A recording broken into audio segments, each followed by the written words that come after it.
Now, this is something I really want to talk about to be sure that everyone is cautious and stays level headed at all times. For context, I lived in the middle of nowhere in Canada. It was an old town that had quite a few abandoned buildings due to absence of residents. Me and many friends were tired of the lack of entertainment options for us, so what we did was explore these abandoned buildings. Prior to the experience I am about to talk about, we never had anything too crazy happen to us. Occasionally, we'd see a small bit of blood-like liquid, and we did see a pentagram on the ground from someone who went to a house previously, but nothing too bad, until the last time I had gone exploring abandoned buildings. Now, when I was younger, I used to go to a daycare that was part mental hospital. Weird combination, I know. It closed down due to a lack of patients and lack of children at the daycare. I decided to go back there with my friends a few years ago. For context, I was 15 when this happened. Most of my friends were the same age. When we did get there, it was rather cliché. There was fog, it was rather dark, and there was a little drizzle of rain. Well, we went to the main gate, which was padlocked shut. We decided to help each other hop over it and made a ton of noise. We were laughing and giggling the whole time, unsuspecting of what was to come. We looked around the small play place park with flashlights we had on our person.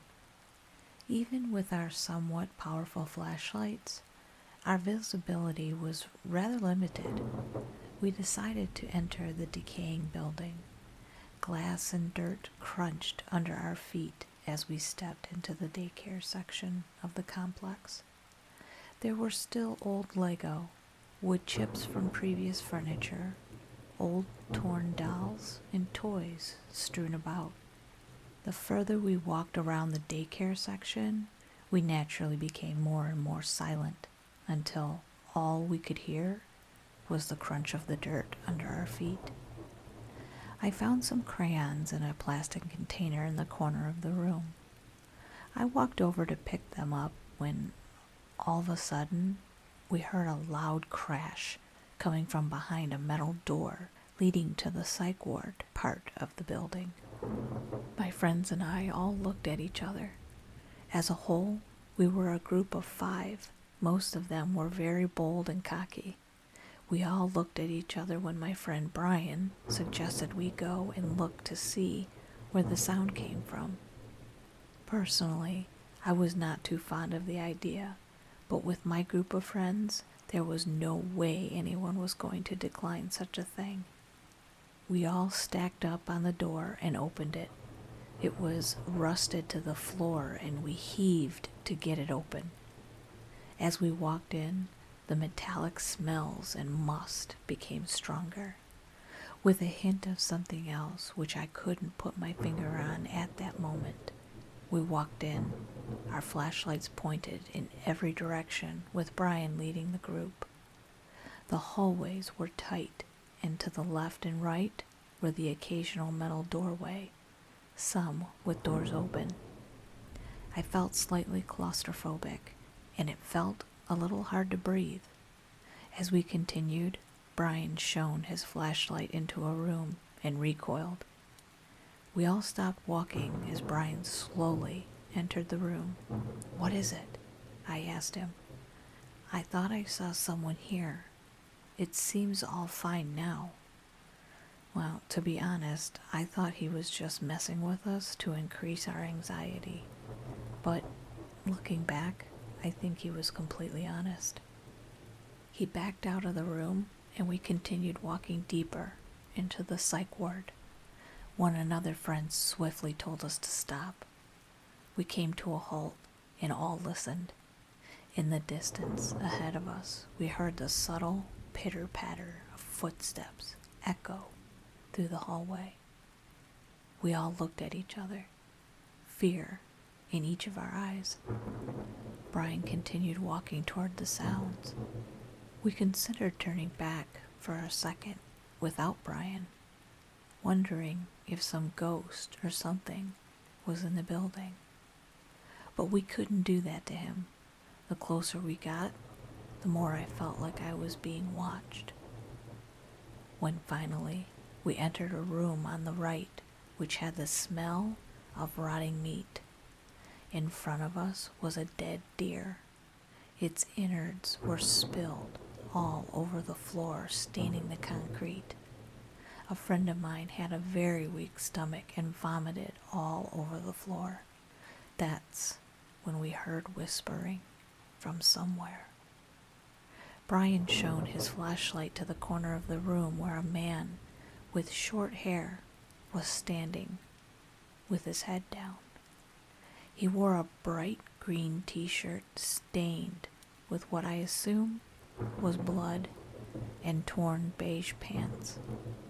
He did not have any socks and his feet seemed damaged.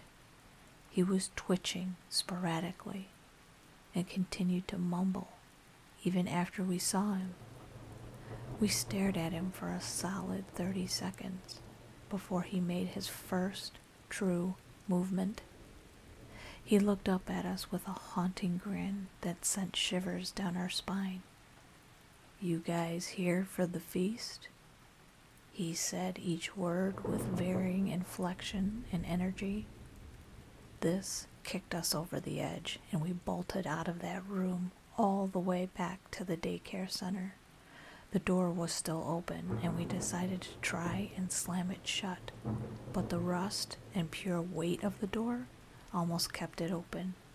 It took 3 of us pulling with all of our strength to close it, and just before we did, I could see the silhouette of the man watching us, his white teeth being the only other human feature I could see.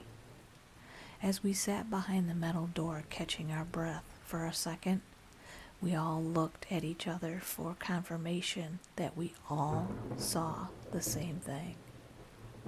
After a little bit of labored breathing from each of us, we heard a light tapping on the door. That's when we decided that it was time to leave. We booked it out of the vicinity completely and ran home.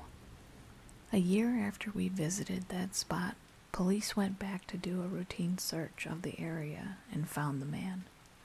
It was stated that this guy used to go to the psych ward before it was closed.